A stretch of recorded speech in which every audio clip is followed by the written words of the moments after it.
এ ভাই আমার মনটা খুব খারাপ। ও ভাই কি হয়েছে, কথা কও না কে?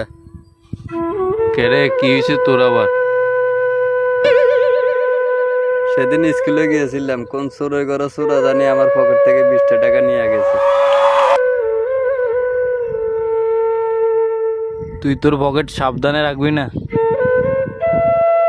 আরে পকেট তো ঠিকই সাবধানে রাখছি, কিন্তু পকেট তো নেয়নি, নিচে তো আমার টাকাটা। পকেট তো ঠিকই আছে। পকেট কি আর নিচে ভাই?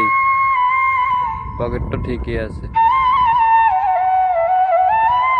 তাহলে টাকাটা সাবধানে রাখবি না? টাকাটা সাবধানে রাখলে কি আর এসে তোমার কাছে দুঃখের কথা বলতাম ভাই?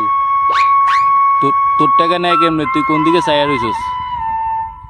কোন দিকে চায় রয়েছে এটা তো বলতে পারি না, দেখা গেছে উত্তর দিকে চায় রয়েছে, দক্ষিণ দিকে এসে নিয়ে গেল। তোর মাথাটা আছে না ওইটাও নিয়ে গেল? মাগো মাথাটা তো লগে আছে, ওইটা আবার কে নিব? কে নিব আবার? কি দেখা গেছে উপর দিকে চাইয়া রইছস, নিচ থেকে তোর নিচের মাথা লয়ে গেছে। দূরও ভাই, তুমি এখন আমার সাথে মস্কারি মারাও।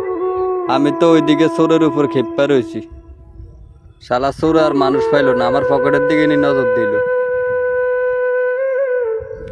চোরের উপর খেপা থাকলে কোনো লাভ হবে না, যেটা নিচে গিয়ে তো নিচে গিয়ে। না নিবে কেন? তার তো বোঝা উচিত ছিল চোরের 1 দিন আর গৃহস্থের 10 দিন। হ্যাঁ, কি? চোরের 1 দিন গৃহস্থের 10 দিন।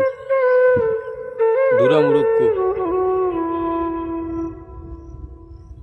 কি হইলো? এ ভাই, চোরের 10 দিন, গৃহস্থের 1 দিন। দূরও ভাই, 10 দিন চোরের হবে কেন? কার হবে তুই ক? গৃহস্থের 10 দিন হবে।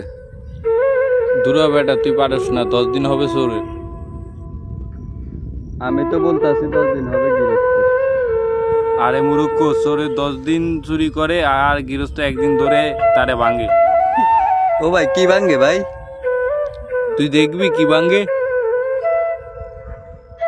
হ্যাঁ একটু দেখতাম তো ভাই। তাহলে কি ভাঙে দেখ, আয় দেখ কি ভাঙে তাহলে।